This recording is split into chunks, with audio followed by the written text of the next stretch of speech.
I know it's a beautiful day outside, and I know that many of us spend too much time in front of the computer recently. So I really do appreciate you taking the time to join us this afternoon. So I just wanted to say hello, and I'm going to turn off my webcam, and then we will get into our agenda and our objectives for today. All right. Okay, so this webinar I titled Still Waters Run Deep, Helping Students to Navigate Real-Life Systems Using ACES TIFF. And I was trying to come up with sort of a little bit of a fun title. And I was just thinking about this idea of still waters run deep being related to navigating, but also the idea that there are so many sort of simple ways, small ways in which we can help our students to develop these skills on a regular basis so that it doesn't have to happen all at once and it doesn't have to feel overwhelming. So it's kind of about a lot of small changes and little add-ons that you can do to your instruction.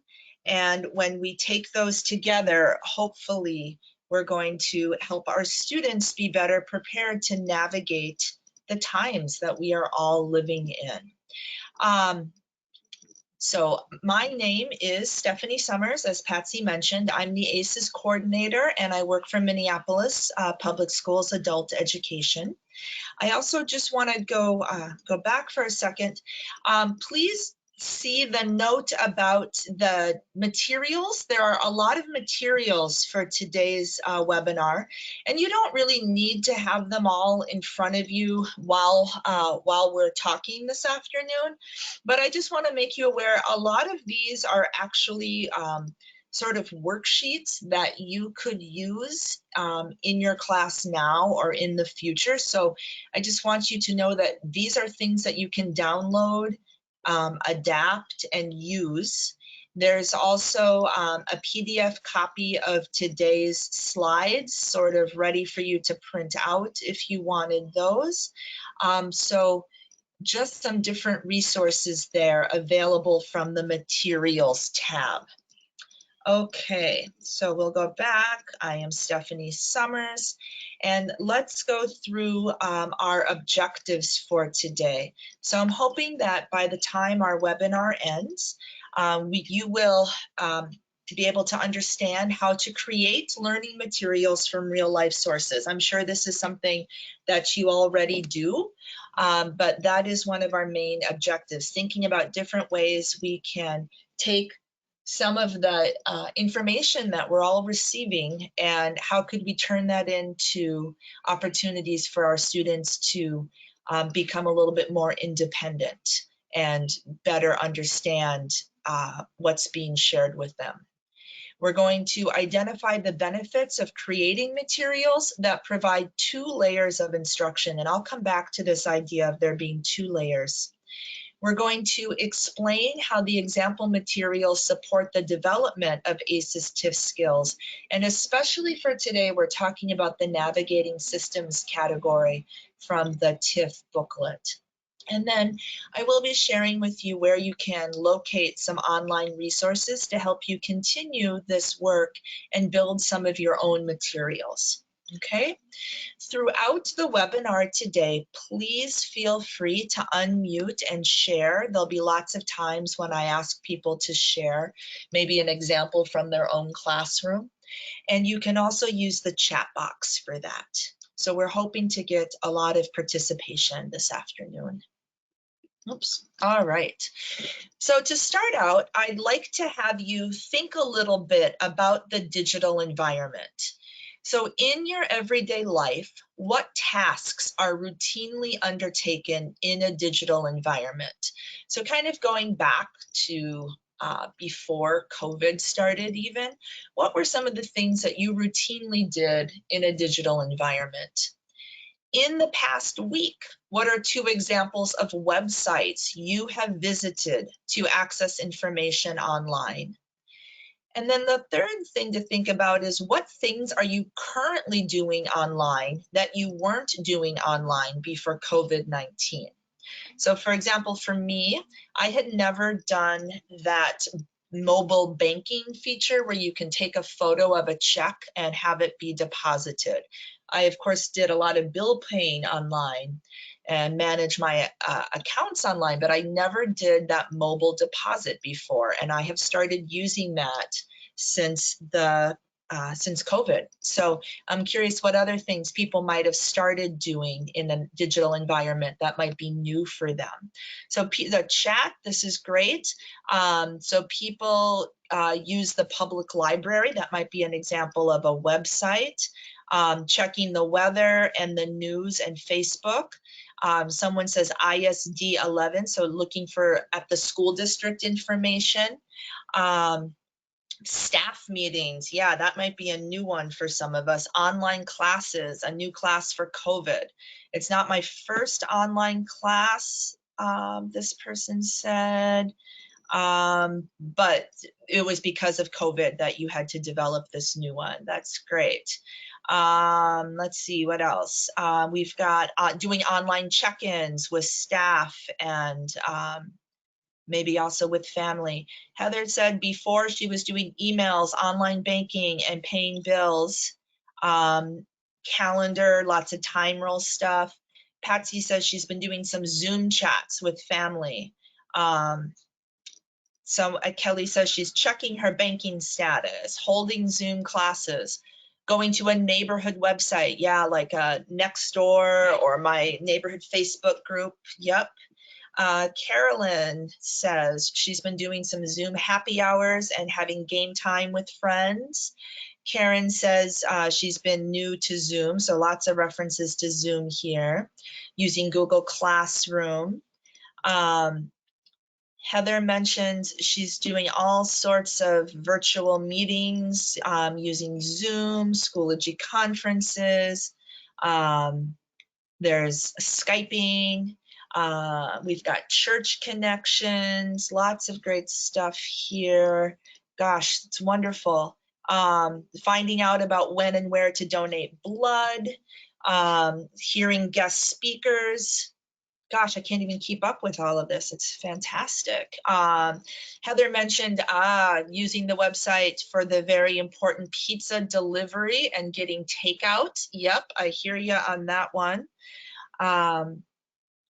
Using Chrome to manage my passwords. Yep. Netflix Party is new. Okay.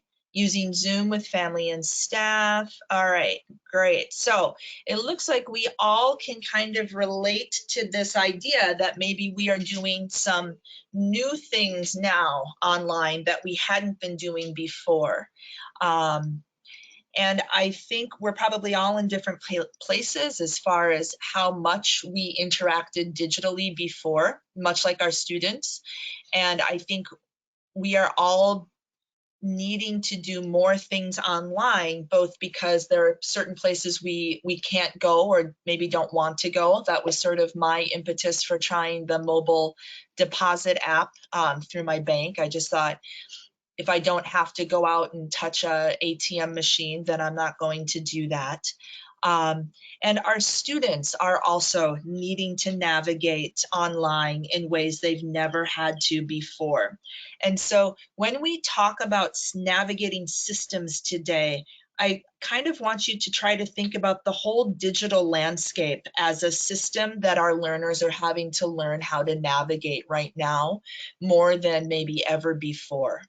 And so kind of we're going to use that as a frame of reference as we continue on today. Thank you so much for all of the great chat. I hope that that active sharing continues throughout our webinar. So a few minutes ago, when I was going through the objectives, I mentioned we were going to talk about the idea of having 2 layers of instruction or 2 levels. And I'm not even sure this is the absolute best way of framing this. It was the best way I could express it, I guess. So with some of the lessons and materials we're going to look at today, I was trying to target 2 areas of growth for the learners. We want to help them build their confidence with navigating online sources of information. And then we also want to help them to gain important vocabulary and content knowledge about real life topics of interest. And so I have been thinking a lot about how something like a worksheet that you maybe create using something out on the internet. That could be an email, it could be screenshots of a website, for example. How could the questions that you ask on that worksheet both draw students' attention to the different features that we might want them to learn about on a website? Things like drop-down menus, for example, things like an error message that you might get if the information that you enter is not formatted correctly. Things like if the page can be translated, you know, noticing where you might click to do that. So those are examples of how some of the questions or some of our purpose in building those materials might be to help students better understand how to navigate that source of information. And then the other layer is then asking them kind of questions about the information that they are interacting with, because we also probably are directing them to that website because we want them to have that base knowledge and vocabulary. So if we had our students looking at a health portal, for example, we might also ask questions specific to that content knowledge, that content area. So we're really trying to think about how can the materials we create help students grow their skills and confidence in both of these areas. And I hope that makes sense. And I will try to highlight more about what I mean when we look at some specific examples. But thanks, Patsy, for that validation there. Yes. So we've got the content, and then we've got the idea of being able to access the content. So that's kind of what we're thinking about here. All right. Gosh. What? Okay. All right. So when I started preparing for this webinar, I decided to try to go to some experts for some help. And so I accessed the Links ESL Pro, one of their modules, and module 2 has to do with integrating digital literacy into adult English language instruction. So if you are unfamiliar with Links, they are an organization that operates at the federal level, and they provide information and resources for adult educators. So they do a lot of their own professional development. They have online courses. They have different discussion boards with moderators where you can often go and get ideas for new resources and things like that. So maybe if Patsy wouldn't mind, maybe Patsy could chat out the website for Links, just for anyone who might not be that familiar. But I went to their website, and a couple of years ago they did a project, the ESL Pro project, and this was one of the modules was about digital literacy. So in reading through that, I decided that these tips I thought were good ideas and important to share here. So when we're trying to kind of integrate some digital literacy with our students, one thing to keep in mind, and I think this is just true for all instruction, is that routines are important.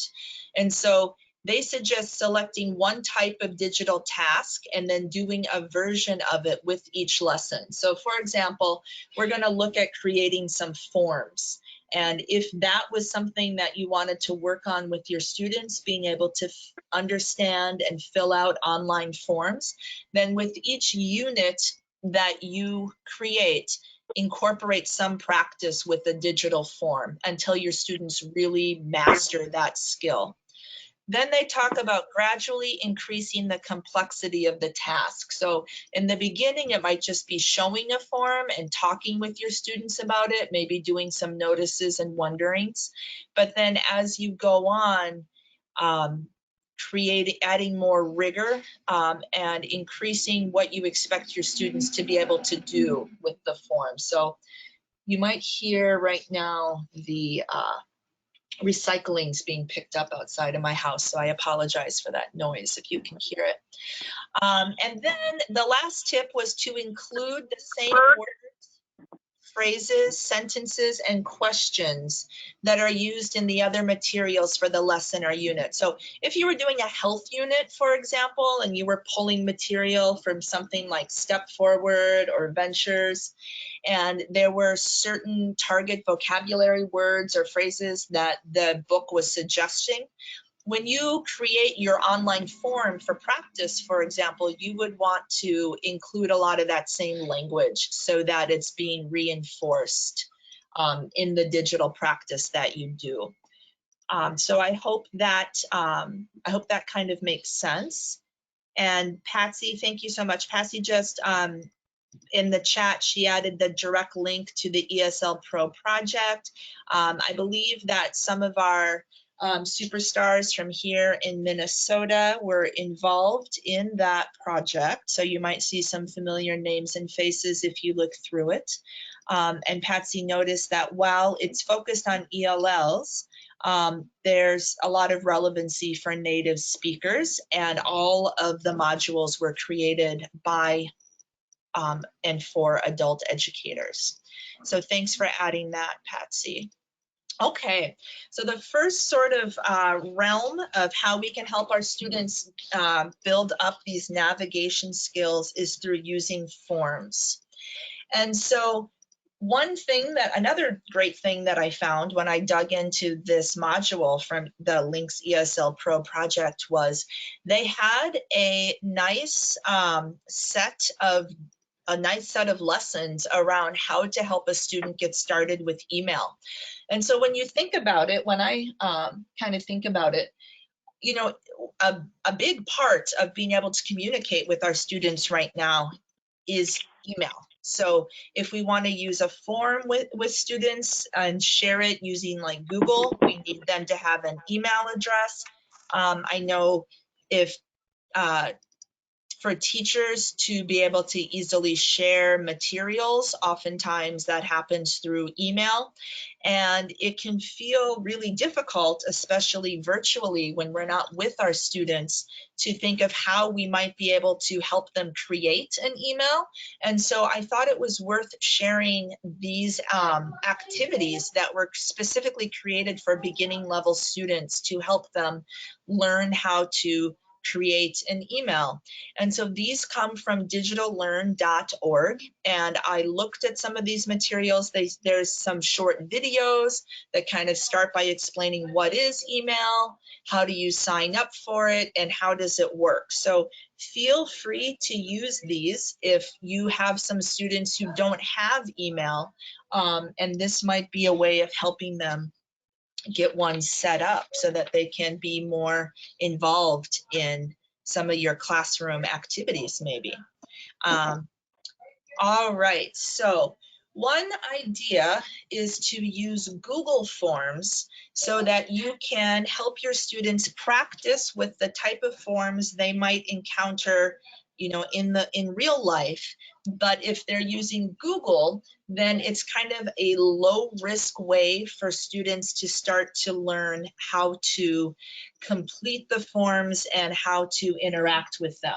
I think sometimes if we just go right to using the actual form, students can get nervous that if they make a mistake, their information might be shared, or that something bad might happen. But if it's just a Google form that your teacher created, then it's feels a little bit less risky. So I'm sure probably most people have used Google Forms before. It's just one of the options, along with creating a document or using slides within the Google suite of products. And when you create a new form, This is kind of what it looks like when it starts out. We had someone chat out that North Star Online Learning also has some great lessons for teaching low intermediate ELLs about email. That's great. So maybe between both sets of resources, there might be enough to help people with their students get on email. So here is a Google form. And what I did with this was to think about how I might be able to use a Google form to help my learners learn about Real ID. So Real ID is something coming in Minnesota, something that people have expressed an interest in helping their students to learn more about, since it will be a requirement in the future. So I went to the website for the Minnesota Department of Vehicles and Public Safety, and I looked at what was available there. What could someone do online when it comes to applying for the Real ID? And what I found is that they have this pre-application, they call it. So it's a form that you can move through here. And apparently if you complete this form, then when you go in to actually get your Real ID, because you still do have to go into the DMV office, it would sort of expedite your process. So just looking at this first screenshot here, can you think of a couple of questions you could maybe ask your students based just on the information that you see here? So on the left side of your screen, it's a screenshot from what you would see if you went to the website. What are a couple of questions you might be able to ask your students just by looking at this? Maybe you would display it, for example, using a projector in class, or you could send it out as an image for students to look at using an online platform, or share it as part of a screen sharing in Zoom. And I'll just mention, Stephanie, if people are finding it a little small, you should be able to expand Stephanie's screen by dragging the corner of it. I was able to do that, so hopefully everyone else can too. If you're having any trouble reading the print, you should be able to expand Stephanie's window to read it. Oh, great. Thank you, Patsy. Okay. So we're trying to think of a couple questions, and how could you provide opportunity for your students to interact with this information? So someone says, is it a confirmation page? Nope, actually, so this is the first page that you would get to.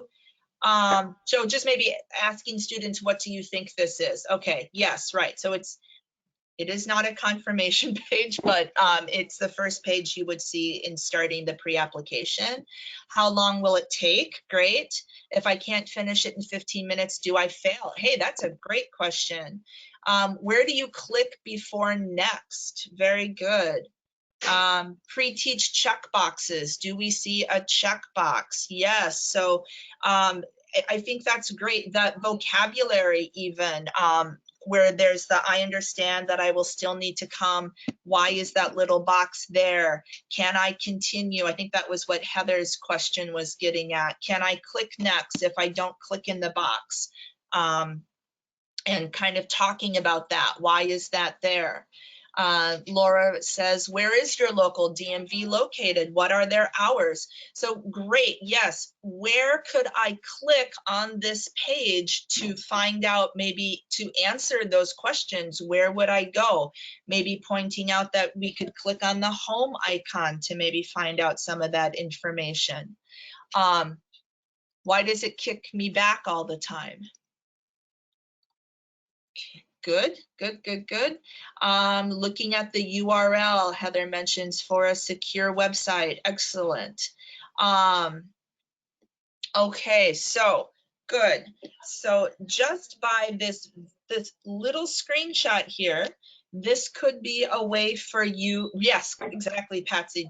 Just think these are great questions that you were able to come up with just from showing a small amount of text. And the questions that you were asking get to those 2 layers of instruction, like understanding, having to check the box, where do I go to click next? What do I do if I got to the wrong page and maybe I want to go back to find out something more general, like where is my local office? I might go to home.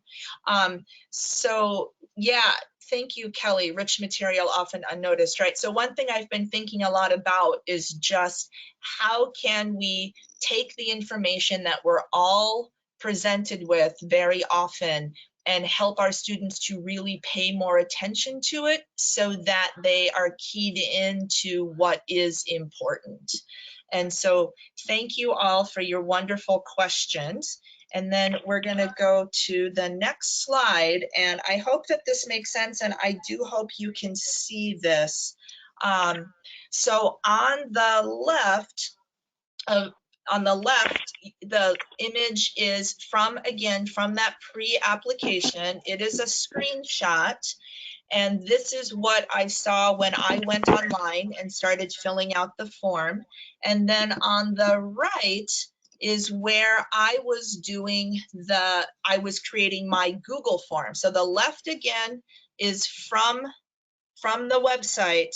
The right is my Google form. And I just was trying to kind of show how I started to build this form. So I labeled my form driver's license pre-application, and then I was experimenting with inserting my screenshot from the actual website into the form, and I wasn't sure if I liked that or not, if it was confusing, but I decided to keep it in there just for today. And so what I did was I basically took the question that the students would be, or the person, the user would be asked, and I used that to create my Google form. So do you have a current or previous Minnesota license, permit, or ID number?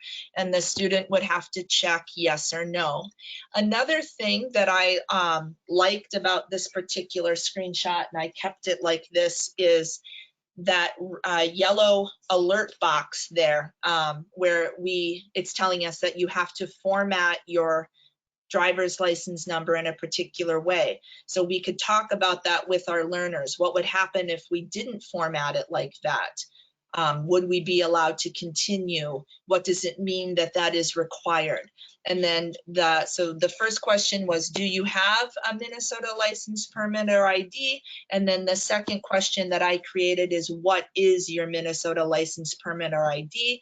Again, a student might not be comfortable typing that into the actual form, but certainly for my practice form, there wouldn't be very much risk to them typing that in, or you could have them type in another number and just format it in the way that's required. And then we've got some other questions. Will my license number always start with a letter? Yep. It's often not the content that's tricky, it's getting to it for the learners, which we may not even notice as problematic. What if I send the wrong number, right? And so I think a lot of this, in my mind, is helping students, again, to build confidence. You could project the live form and type in the wrong number and see kind of what happens, what would happen. You know, do I get an error message right away? Would it tell me that my number and name don't match up? I don't know. So I think helping students to think about the mistakes that might be made and think about how you would correct them is a big part of helping them to feel more confident interacting with an online form. Patsy says, I've been getting a lot of Google forms from my kids' school, from church, from community organization. Good practice. Yeah. And so I will tell you what took me the most time in getting these materials ready was in going into the form and grabbing the screenshots. Creating the Google form, which is what you see on the right, did not take a lot of time because I wasn't having to come up with the questions, right? I was just taking the questions from the actual form and turning them into my Google form. So the bigger job for me was going into the form and taking the screenshots that I wanted to use. So I guess if you didn't want to take screenshots, you could go through the form like with a piece of paper handy and copy down some of the questions. just so that you have a way to refer back so when you're creating your own version. Yep, and then talking about, I think that's great. Kelly mentions it can be scary to give out the information, right? Talking about even things like, why would they want to ask this information? And is it okay to share the information? One would be an example of when it's not okay to share the information. So all of that discussion, all of that learning could take place from using what you can see is not very much text, not a lot of text here, and certainly very easy to access. I with my computer at home, I easily accessed the source material, if you will, from the website.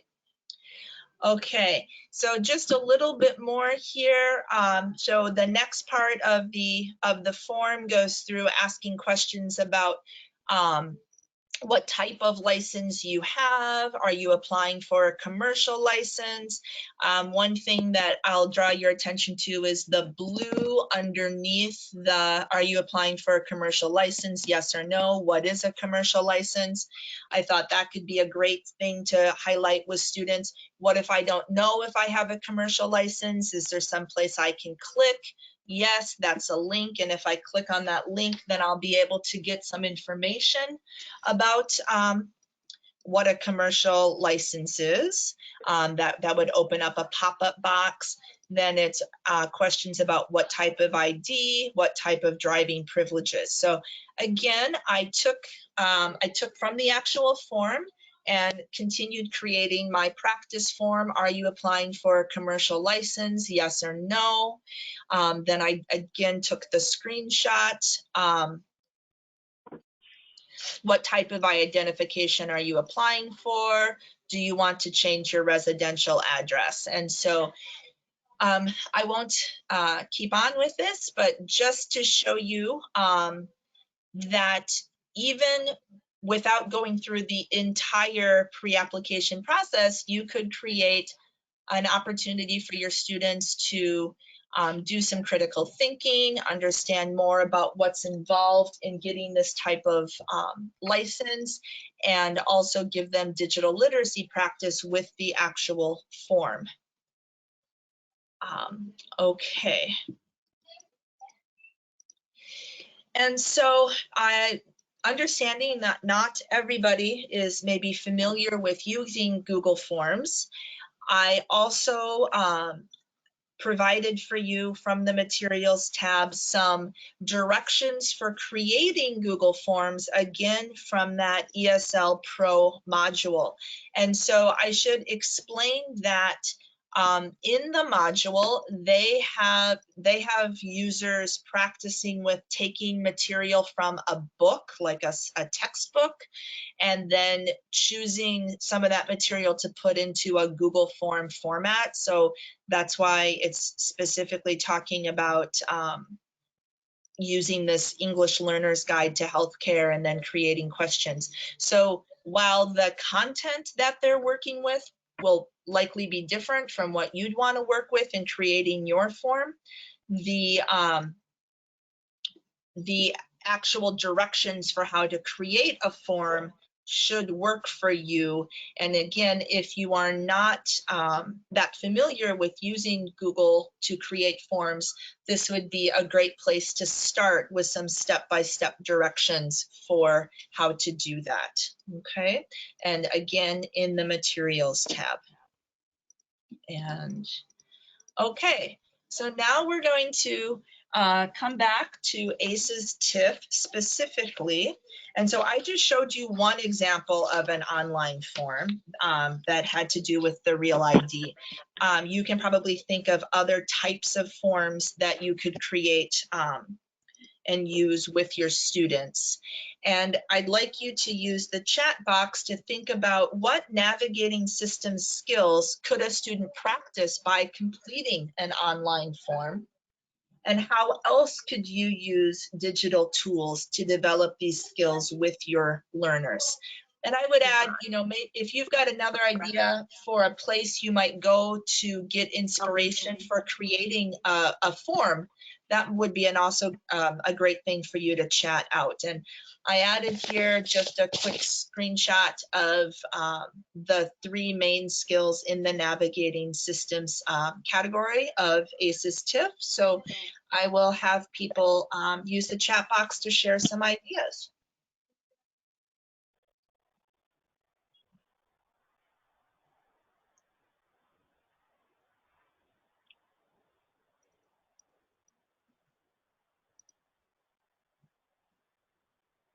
And so Patsy says 3B, processes for communication.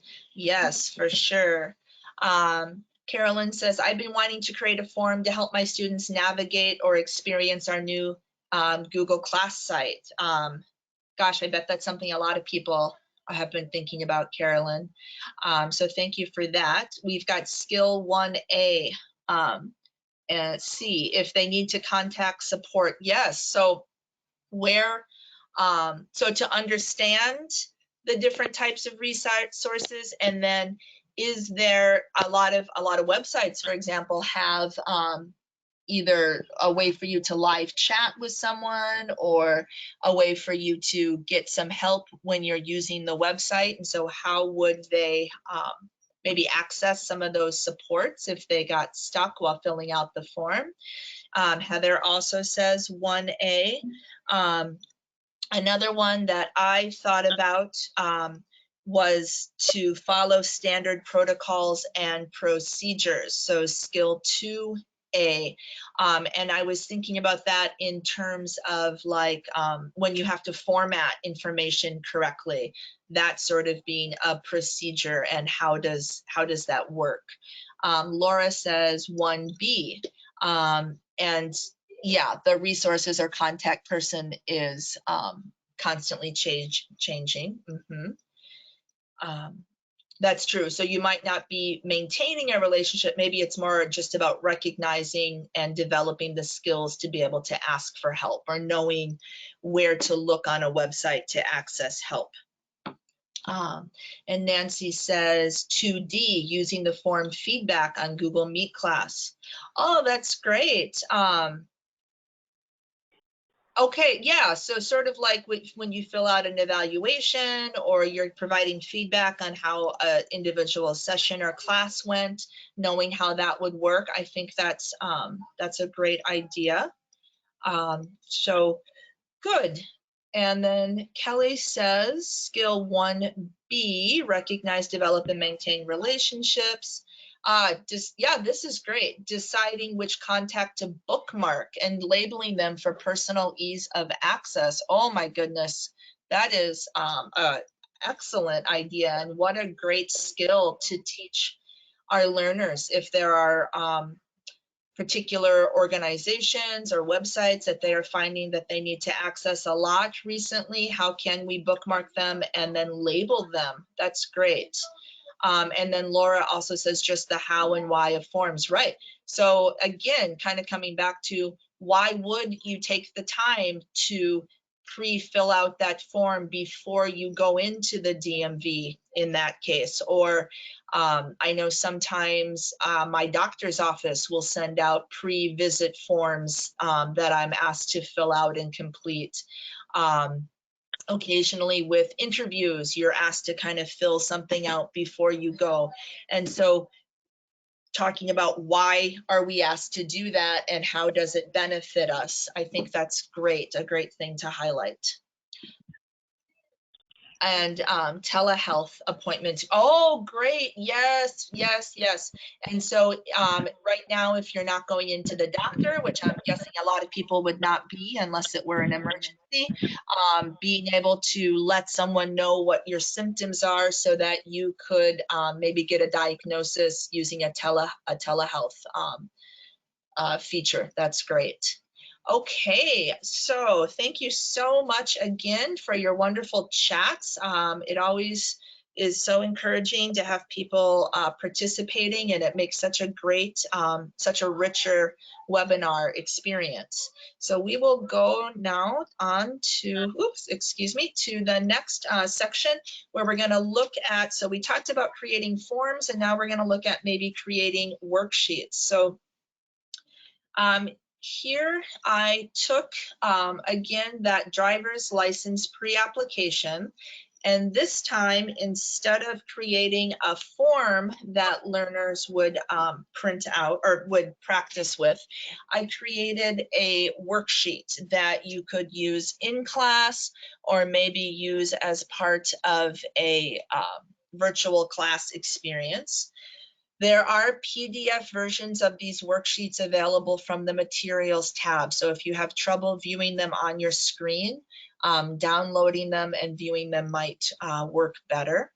And so I'm just going to read through some of the questions and we'll kind of talk about those two layers of instruction again. So I have for the first question, where you are being asked, do you have a current or previous Minnesota license? What information are you being asked to provide? And then why would the yellow box pop up? Give two possible reasons. And so the first question is about understanding sort of some of the language maybe on this website and what this website is and why you would go there. The second question is specifically about a feature of the website and about this form, which is that you have to give your answer in a particular format. And so having students think about that and notice that is also a great teaching resource. Under that, there's a question about the kinds of documents that you can bring in. And so here it's about a social security number. Do you have a social security number? And you are checking yes or no. So here, this is more of a content and language question. Put the following sentence into your own words. If you don't provide it now, you will still need to provide it at the office. So helping our learners kind of internalize what that means and think about how they could put it into their own language. And then what type of sentence is that? Is it a simple, compound, or complex sentence? There's some information in the chat. Kelly says, yes, that yellow pop-up box might be a way, might be a good opportunity for us to remind our students that most websites do have some features and controls built in that try to make them easy to use and try to help us to use them correctly. Right, so that yellow box, an answer to why does that box appear might be that it's trying to help you or it's trying to help you understand the right way to complete that question. And Kelly says it's not angry, right? So we might tell our students, it's not scolding you, it's not yelling at you, it's trying to help you, it's trying to, just like how your teacher might, kind of try to get you back on the right path in class. That's this website's way of kind of doing the same thing. And then on the right side of the screen, the second part of the worksheet here. So the first question, these questions are meant to draw your information again to website features. Circle an example of a drop-down menu that you see below. What information are you selecting from the drop-down menu? And so if you can see this particular screenshot is showing where you're entering some demographic information, so it's male or female, and then the drop-down menu has to do with eye color. What is your eye color? So how do we know it's a drop-down menu? I might ask my students, because it's got the little arrow. What's going to happen when I click on it? Hopefully I'm going to have choices, and then I'm going to select one of those choices. What is the difference between the drop-down menu and then, for example, where it's got height and weight? Do the height and weight questions have a drop-down menu? No, they don't. And so I have to enter that information. And so the second question is draw an arrow to point to where you would enter your weight. What unit of measurement will you use to enter your weight? So kind of like when we think about creating text-dependent questions that really draw our learners into the text just to make sure that they're doing a close reading, I was trying to think of questions that would really draw students' attention to certain information or features on this website. so that we know that they're paying close attention and really kind of interacting with and processing the information that they see. So here were a couple of examples of how I might use the information from the website about a driver's license, a real ID, to create my own worksheet. And so now I'm going to have you do a little bit of thinking. How do the questions on this worksheet help students to grow their skills on 2 different levels? I sort of already talked about that. So maybe we could also chat out, are there other questions that we could ask using the information here, or other ways that we could draw our students' attention to some of the features on this particular website? So either other examples of questions or some other features of the website that we might also want to draw our students' attention to. Any ideas there? Great. So Linda says, have you seen these features before? Where have you seen them? So making connections to maybe other websites or other documents that students have seen. I think that's a great idea. I've been thinking about sort of the list that appears. So in the top image, you just see driver information. And then in the second image, you see license detail, license type, residential address. So that's almost sort of like the index in a book. It's showing you how the different information that you've already answered. And so it kind of helps you to keep track of where you've been in the process. Kelly says, critical thinking, question number 2, why? Is this normal or legit? Yeah, and so just kind of having some working in a critical thinking question. Do you think that this is do you think this is an appropriate place to be asked for your driver's license? Is it safe? Are there any ways that we could double check on a website when it asks us for personal information, like a driver's license or bank information? How could we sort of check to know whether or not it's legitimate? Great, excellent, thank you. All right. And so here I am providing, and this is also in the materials tab.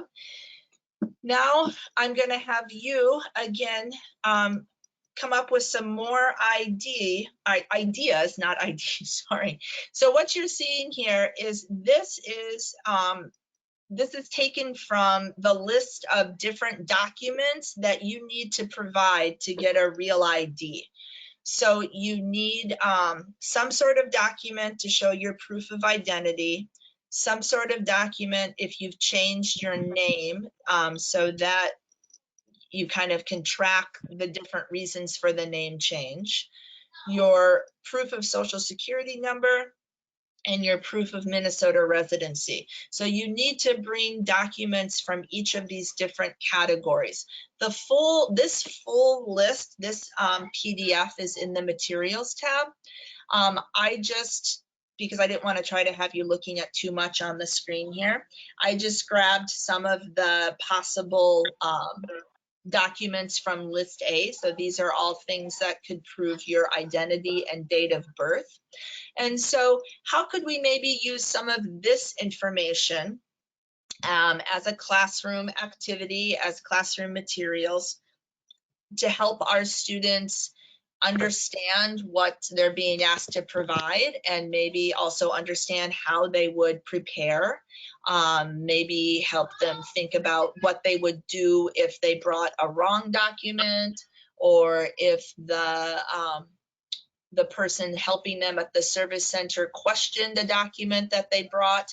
What are some questions we might come up with, or some topics of conversation that we could use with our students around this real ID. So we'll have you chat some things out. I know there's a lot to look at here, so it's okay if we take a minute or two to think. I'll also just add, if there's someone who would prefer not to chat but wants to just unmute and speak up, you're welcome to do that as well. Yes. If it would be easier for you to speak, please go ahead and do that. It would be great. People certainly, I'm sure, would love to hear someone else's voice besides mine. Nicholas says, specifically with the area of name changes, you might ask, when did you change your name? Is your name the same as on your driver's license now? Yeah, so I'm thinking just maybe with some lower level students, just kind of practicing some role play or dialogue where you're interacting with them or having them interact with each other and thinking of questions that they might be asked and how they would answer those questions. I think that's a really great idea. It makes me think about a citizenship class that I've taught in the past and how we have students practice with each other for the different questions they might be asked by their interviewer. And Kelly says, this requires close inspection. Using mail is tricky to prove residency. Addresses from 2 pieces of mail must be 100% identical.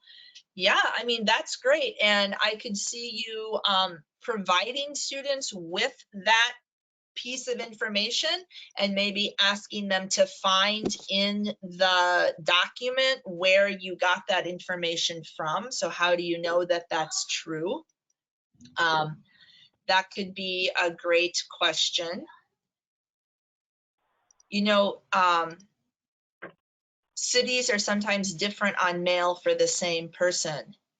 Yeah, Kelly, I think I know what you mean. For example, I live in Robbinsdale, and whenever I have to enter my zip code and the city auto-populates, it always pops up as Minneapolis.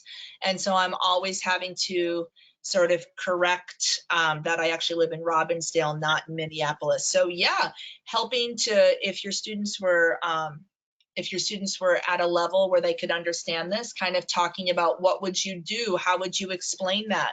I sometimes get mail to my house where my address on the letter is Minneapolis and not Robbinsdale. And so how would I explain that? Kind of preparing. Talking to students about how being really prepared ahead of time might save them a trip down the road. So if they go in and they don't want to have to go back, being prepared to answer questions and make sure that they have the right information. Yeah, I was even thinking, you know, very simply just, you know, use your own words to tell me 3 different documents you could take in for proof of identity, right? And so, you know, having students be able to just say passport, birth certificate, permanent resident card, kind of pick out that information and share it. It seems Okay. too, Stephanie, I'm just going to mention that so many of our students have last names that may be unfamiliar to the people working in the place processing these, and or they may at times have had students from other countries who the middle name and last name get they're misplaced, or they have documents where their last name is spelled differently in different places, largely due to clerical error perhaps, and so it can be really complicated. So I think this one of having it, somebody had the point of making sure it matches identically is super important. And that could be something, I mean, that's a learning strategy skill, right? And navigating systems. So extra attention required for some of these processes. Yeah, and again, thank you, Patsy. I think giving your students opportunities to talk through that in a low stakes environment, so that they're prepared to advocate for themselves as well if they did have to explain something when they went in. Yeah, great Yeah, point. Nicholas says, Patsy brings up a great issue because unfamiliarity with the foreign country document and an old Wisconsin marriage license caused a lot of problems with my mom. Yeah, so we all have special situations, and being able to explain those, helping our students to do that, I think is really a part of navigating. Yeah, okay, and then Laura says it's difficult for even high-level speakers. It's difficult for me to explain sometimes. All of our lives have their own levels of complexity, right? And having to being able to explain that does take practice and skill. And I Okay. appreciate your idea of having a low stakes opportunity to practice, and Kelly reiterates that in the chat box. So yeah, these are high stakes things, but doesn't mean we can't, scaffold the experience. Kelly also mentions it took her 3 trips to get this done Ah, before. So yeah, something to know it's not going to be perhaps as simple as we would hope. mm-hmm. Right. That's great. And so, yeah, I think us gathering as much information as we can ahead of time, of course, helps us to work more successfully with our students. All right, so I am going to move on here, and I'm sharing with you, with permission from Phoebe Craig, some worksheets that she put together. So she is in a cohort that Christine Kelly and I have been co-facilitating this year, that focuses on integrating the different sets of ABE content standards into instruction. And so she wanted to have her students understand. She was working on a housing unit, and so they were looking at the Zillow website. And her idea for this particular worksheet that she put together, which is in the materials tab, was to kind of have it be a pre-step for her students so that they would have a piece of paper to refer to before they went online. So it was sort of, the idea was I would have it on paper first and then just be able to transfer what they had put on paper to the online version. And so you can see on the left, she's got a screenshot here from the website. Her question is circle whether you want to buy, so if it's for sale, or rent for rent, and providing some language supports, showing what it means to circle there. And then on the right side, where she's got her text boxes, write the minimum and the maximum amount of money that you want to spend on rent every month. So helping our students understand how that price works. Again, you could talk about the drop down feature there, circle how many bedrooms and how many bathrooms you want in your home. So these are all things students would do on paper first, and then the next step would be to go to the website and work on answering the questions as you would do if you were looking for a new home. Okay, so Phoebe's, like I said, Phoebe's worksheets were mostly created so that students could use the paper as a scaffold and be more successful when they were using the actual online form. So she wasn't necessarily thinking about helping students understand this type of website in general. So my question to you is, how could these worksheets maybe be enhanced so that they allow students to practice skills on different levels? So when I look at these worksheets, which I think are fantastic, I see a lot of opportunity for practicing the vocab from a housing unit, bedroom, bathroom, own, rent, apartment, townhome, condo. Lots of great vocabulary there. The second image here, we see different types of amenities. And so put an X by the things you want for your home. Do you want parking? Do you want it to have a basement? That kind of thing. But they're not so much about the navigation. And so can you think of any other types of questions we might be able to add to a worksheet like this? And or what ACES TIF skills would worksheets like these give your students the opportunity to practice? So again, we're going to keep bringing it back to how using activities like this would actually develop these important skills related to our content standards with our learners. And so we will have you use the chat box, just like Patsy's got here, what TIF skills are being practiced. So we've been focusing on navigating systems. There could be some other, I know Patsy's mentioned learning strategies. Other people have brought up critical thinking. So what ideas do you have for either how the activities would help students develop skills, or are there ways that we could enhance these worksheets to draw attention to some of the features that we might see if we were doing them online and not on paper? An idea that I have kind of looking at these has to do with the maps. And you can kind of see the maps behind the questions there. So are there things that we could do with those maps? Can we maybe locate our house or our neighborhood using the map feature, something like that? Karen says, how do I choose apartment? What menu is it? Great, right. And so where am I looking? Because I see price, beds and baths, home type, more. Excellent, Karen. That's a great example. And so which of those headings would I click on if I wanted to be able to tell the website that I was looking for an apartment specifically? And so instead of just the question, put an X next to the type of home you want, maybe adding the questions, which tab or heading would you click on to select if you wanted to live in an apartment, for example, or something like that. I'll just read Nicholas, this one off too. So there's I wonder if this is something related to critical thinking that Nicholas mentioned. So reading maps, comparing where you're currently living to your desired living space, comparing where work and school, you know, location in the city versus where you need to be regularly during the week. So I think that lends itself to a number of things, learning strategies as well as critical thinking, comparing and contrasting different items and making decisions based on what makes sense for you and your family. So yeah, that hits on a bunch of things. I'll just invite people again to use the chat box or to unmute if you'd like to speak up. Yeah, and you can keep thinking about it.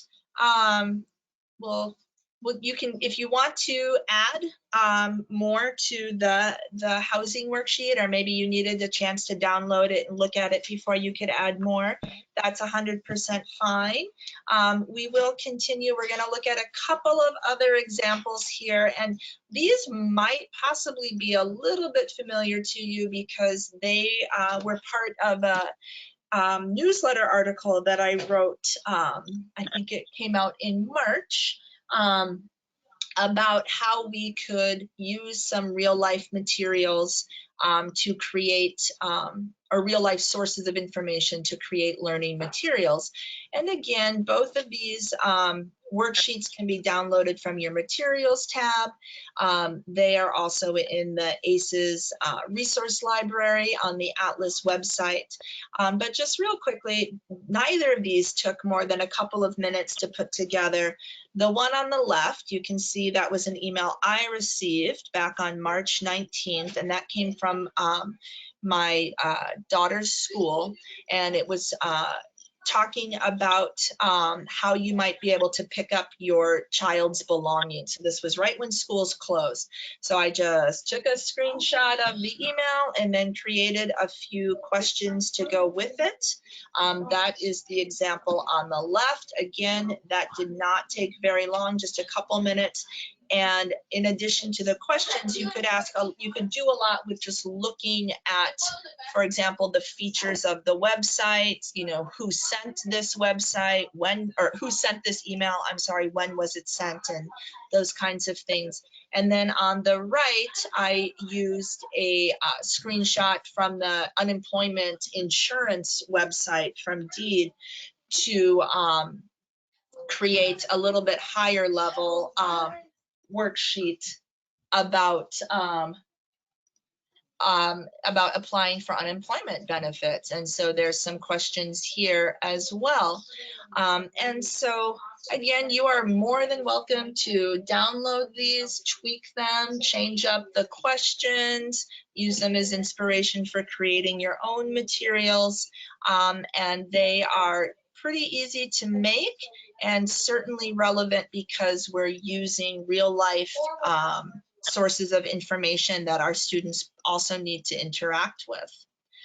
And so for the last time, I will just have you reflect on what navigating system skills could a student practice by completing worksheets like the ones we have seen. And we've talked about that quite a bit. How else could you use authentic source materials to develop these skills with your learners? So I think I'm going to draw people's attention more to the second question. Can you think of other types of other websites, other kinds of emails, other places you might go online where you could use what you're seeing as source material for creating some authentic worksheets or learning activities for your students. I would love to have a few people chat out their ideas. Maybe this is something you have been doing recently, and it would be great so that we can all kind of benefit from getting those ideas there. Patsy's also reminding us you're welcome to visit that materials tab to get your hands on all of these materials here. And where else? So Patsy had mentioned using like a telehealth app. That's a great one for diagnosing ourselves. I see here places to buy cars. We were focused mostly on Craigslist. That's great. So sort of that reminds me of Phoebe's Zillow worksheet, but looking at Craigslist, how do we sort and find and enter price filters and things like that. The Minnesota Department of Health website, the IRS stimulus tracking portal. Yes. So how do I find out information about where my stimulus payment is? How do I know if I have to add more information in order to see my refund appear? Those kinds of things. That's a great idea. I think there's a number of like parenting related ones too. I'm just thinking if most of your students are within one school district, for example, the school district website or the school district, whatever online platform they're using, at least my kids are using like any number of things for each of their schools, and that can be really tricky to navigate for parents.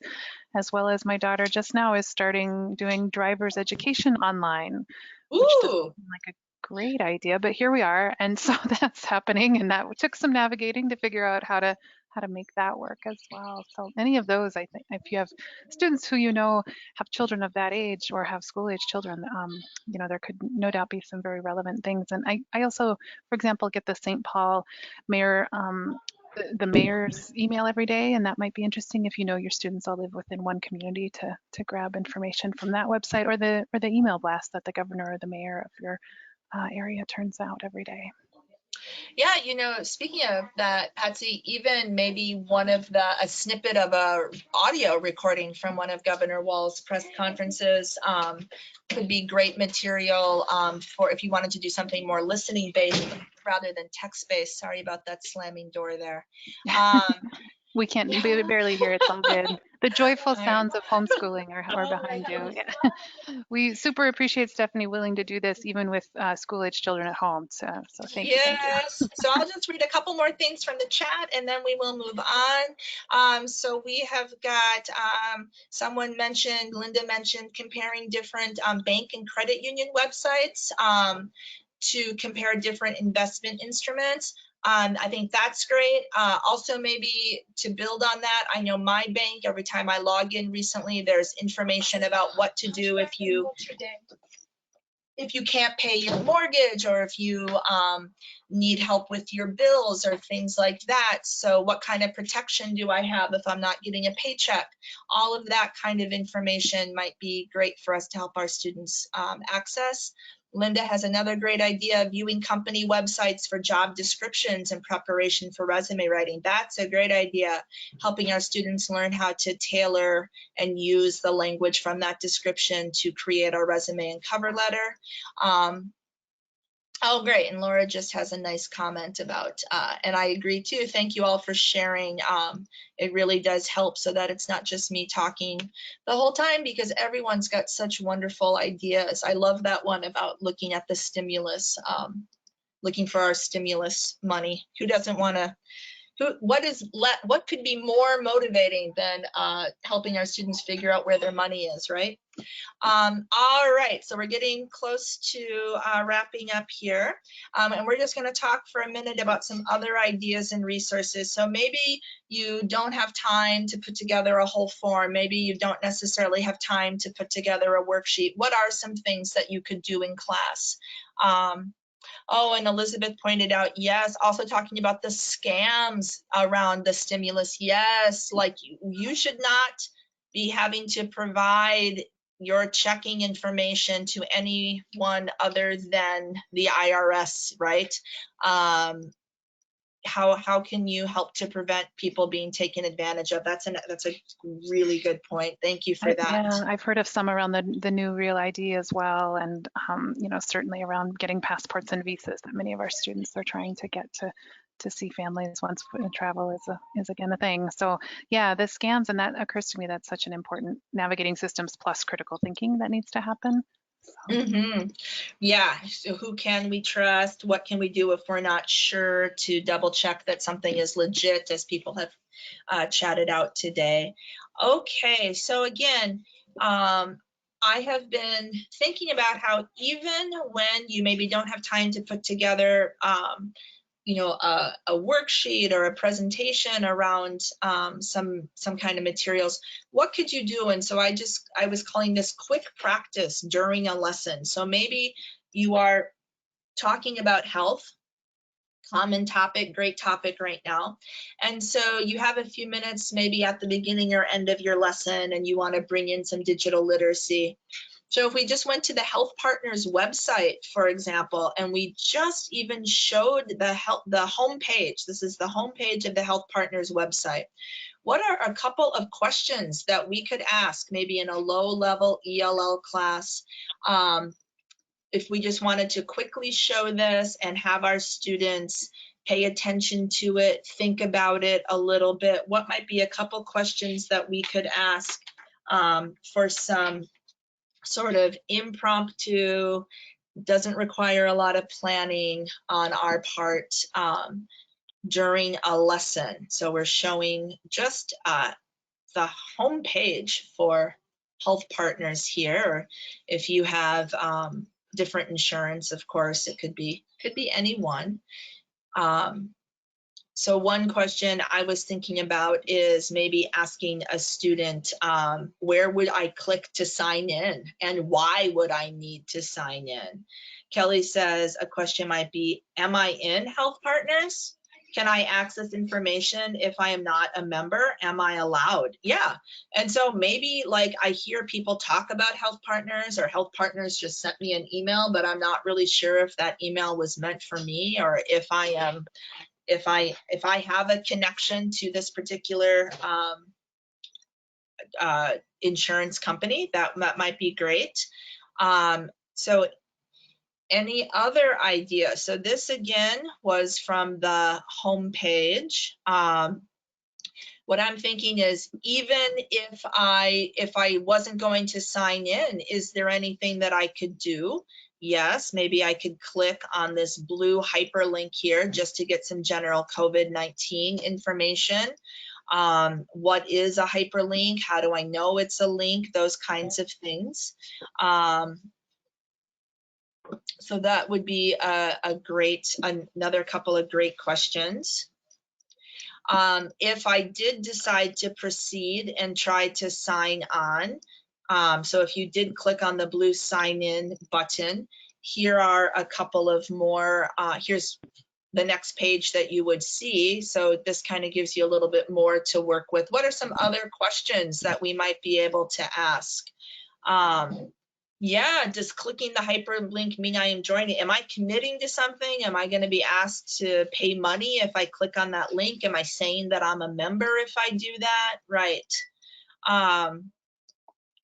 Just from right here, depending on the level of your student, I might be able to talk about what is a username, what is a password, are they the same, are they different, where do those come from?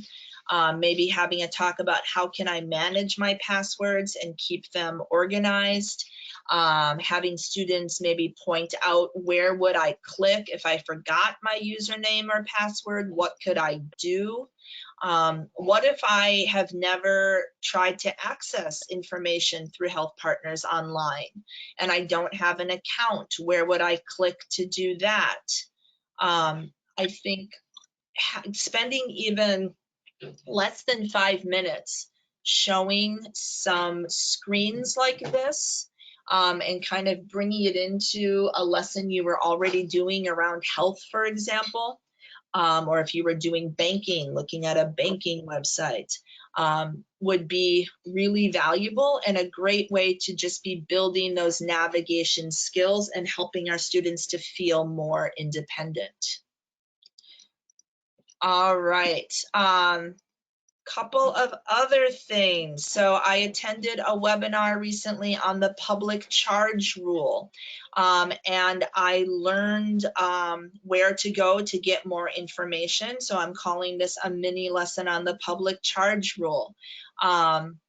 So again, I'm showing the USCIS website, and I might ask my students, just from this website, where do you think I would go if I wanted to find out more about the rule?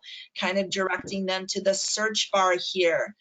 Turn and talk to a partner. What words could I maybe type into that white box next to the spyglass to help us find out more if I was specifically interested in that public charge rule?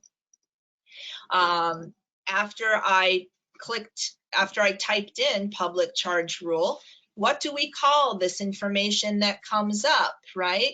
What do I have to touch on my computer after I type in public charge rule to make the website bring back results? The question at the bottom here, is it possible to view this information on the page in a different language? Yes, I can change this page to Spanish. And so again, if you were doing a lesson on civics or citizenship or anything of that nature, just showing the website and asking a few questions and having students answer them is a great way to get them a little bit more involved with understanding how websites work and how do we navigate through linked pages and what sorts of resources are available, especially on a government website, for example. Okay.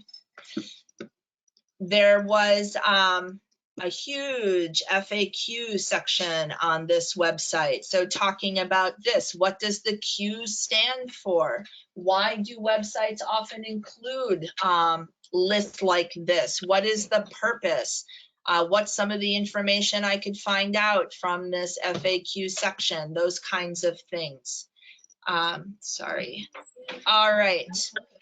And so I was going to say there is a form that people have to fill out now related to the public charge rule. In a nutshell, when you this rule applies when you want to become a permanent resident or when you're applying for your green card. So when you apply for your green card now, you fill out an additional document, and that document is what determines your eligibility around the public charge rule. And so I tried to include some information about that on the resources page, which we'll be looking at in just a moment. One other thing I thought I would squeeze in here is the Right Question Institute, which is a great organization. Their website, rightquestion.org. They did a webinar last week that had to do with using this tool that they've developed, and they call it the RQI Self-Advocacy Tool. They've developed this tool specifically in response to the COVID-19 crisis. And you can see it kind of works as a flow chart. So the idea is we're helping our students to prioritize and think about what kinds of services we might need to look into or contact first. And then it's all about helping them to think of the kinds of questions, the most effective questions that they would ask in order to get their needs met. again, sorry, I don't have time right now to really go too deeply into this. Is the webinar saved anywhere? You know, I looked for that, but it was at the end of last week. If you went to their website, I think you might be able yeah, thank you, Patsy. You might be able to find it. And if I might have been sent the slides, and then I can upload them maybe to the COVID-19 resource section of that resource hub. I can do that. The Right Question Institute has a whole approach, a systematic approach that they call the question formulation technique for helping students become better questioners. They have recently, since the last time I did training with them, they've added some new dimensions to the question formulation technique, helping students to really be able to get to asking questions that help them understand the reason behind a decision, the process being used to make a decision, and then the role of the people affected by the decision. They are a great organization, and this tool you can download from your materials tab. Or Patsy, I think, just also chatted out a link to it. So 2 ways there. And using the tool, I think on its own would be valuable. Using the tool along with learning a little bit about the question formulation technique would be really powerful right now. All right, so here we go. Here's that resources page that I told you I would include.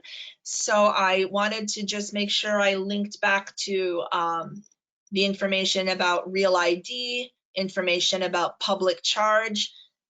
Protecting Immigrant Families is an organization that is putting together a lot of different resources related to the public charge rule, many of those in different languages. So if you are working with learners who you know are affected by that, that would be a great place to go and look. And then again, the Right Question Institute at the bottom there. And if you access these slides from the download, you would be able to use these links. Okay, you know, unfortunately, we have done a lot of chatting and I have appreciated that, but I want to make sure I save these last few minutes for Patsy to give you some updates about other things related to Atlas and what's going on at the state. So Patsy, Great, do you thank want to you. talk about this? Great. Absolutely. So hopefully you can hear and see me. I think everyone already knows about the COVID Schoology group. If not, there's information here, and that access code will be, cut and pastable as you get the slides. And that's kind of the place where we've been putting information about really all sorts of things, for synchronous instruction, distance learning environments, upcoming professional development, tips and questions and strategies from people all across the state. This is the place. So if you're not already a member of the COVID Schoology group, please plan to become one. And then on Okay. the next slide, we've got a couple of things just to be aware of. Well, I'll let you talk about the resource library, and then I'll talk about the other pieces. Yeah, so I include this slide in pretty much all of the training that I do, just to let people know that on the Atlas website, there is a particular section for ACES TIF. It's the ACES Resource Library. You can go there and click on any of the 6 categories and find resources that have been curated by me. And it's a great place to find some lesson plans and new resources for teaching these skills. And when a new resource is added, it is always preceded with an article in the Minnesota ABE Connect newsletter. And Patsy will add on a little bit more about the newsletter that comes out every week. Right. Now, I imagine I recognize most of the names on this webinar, so you're probably already getting the newsletter. In fact, that's probably how you heard about today's event with Stephanie. Just a reminder, every Tuesday, and we've been doing a number of special things lately in that newsletter. So just take a look every Tuesday when that reaches your inbox. There's been profiles of specific teachers in different contexts. One in a one-room schoolhouse, for example, how is that person managing right now? There's one coming out on people who are working in jail settings. We've done a series of ones on ESL teachers who have particular challenges at the moment in reaching and doing speaking and listening and reading and writing and language development instruction with non-native speakers of English, many of whom, of course, have children also in school who need the devices and, talk about navigating systems. We're all doing it, and there are just layers upon layers of challenges in every context that we've been trying to to get at with some of these articles, including an article that has two parts. One came out last week, and then tomorrow is the second part that Lindsay Cermak and Christine Kelly have put together from the Atlas staff around packets. Many teachers are finding, while they may not have had to or wanted to do packet-based instruction before, it's one of the options they have available to them right now. And so how do we do that in a way that's thoughtful and meaningful for students? So lots of good things, and then some resources on our website as well, and a new COVID resource library. And then finally, lots of upcoming things. So there of course, lots of things you could take part in. You could fill your week with webinars and coffee breaks if you have the time to do that. We have one coming up tomorrow morning on One Room Schoolhouse. If you teach and work in that setting, you'll be sure and want to tune in. Sherry Bruins and Hutchinson and Elizabeth Bennett at Dakota ABE will be hosting that. Wendy Sweeney with Panda hosting one on Wednesday afternoon, and then math, ESL, language arts, volunteers. So across the supplemental service providers, we're hosting these ways to stay connected when we can't get together in person. And then as far as webinars coming up later this week is one from MDE. They're next in their series of COVID updates from our state staff. And then Penny Brown on one on evidence-based reading on Friday morning. And then on May 7th, the last one I'll feature here is one on synchronous instruction. If you're new to doing synchronous instruction, like in real time with students, you're not alone. It's new to most of us. We've not had to do that before, and here we are. So what are some best practices around that? And Susan Wettenkamp-Brandt and a panel of teachers who are doing synchronous instruction, maybe Zoom, maybe Google Meets, maybe Schoology conferencing, all the different ways that we're using technology now to connect with our students in real time. We'll be troubleshooting and problem solving together at that webinar, and several more already on the books. Webinars, it's where it's at. Join us. All right, thank you, Patsy. You bet. Yes, so I think, just like how we've been telling our learners that school might be out, but that doesn't mean learning's taking a break. I think the same is true for all of us as professionals. We might not be able to do the same kind of professional development that we're used to with the regionals not taking place this year, but still lots of really great opportunities to connect and to learn more. So thank you for sharing that. And I was just trying to double check here. I thought I had maybe posted something about the Right Question Institute's webinar and tool last week after it happened. And I did. So this, you'd have to go back to last Wednesday. I posted an update last Wednesday, and I will make sure that I get in there if the slides have come out and add those as well. All right, so one last thing here, Patsy, did you want to talk about this? Yeah, absolutely. So just another announcement you may or may not have seen, but briefly on May 8th, that's a week from Friday. If you're involved with CCRS leadership in your program in any capacity, whether it's someone who makes decisions about textbooks and lessons, or you're someone who does some portions of staff meetings or runs some portions of PLCs in your setting, or you want to move into a role where you take on more leadership around the college and career readiness standards, there's a conference we were hoping to do in person, but now we're going to do it virtually coming up on May 8th, and you can register for that on the events calendar. We've shortened it and added breaks. We'll make it work. It's going to be great to have time with you in real time and to really dig in for half a day on these topics. So I hope you'll consider joining us. Again, it's on the events calendar. I'll put that in the chat in a moment. Great, thank you. All right, and that's about it. So I want to thank you again for joining us today. I hope you are walking away with one or two ideas for things you can do in your own classrooms or with your own learners. You will receive a short survey after you leave today. So please do take a moment or two to fill that out, because that helps us to know what kind of trainings you might be interested in the future. So thank you so much. And we can hang on for a minute or two if there are questions, but otherwise, thank you for joining us. Have a great day.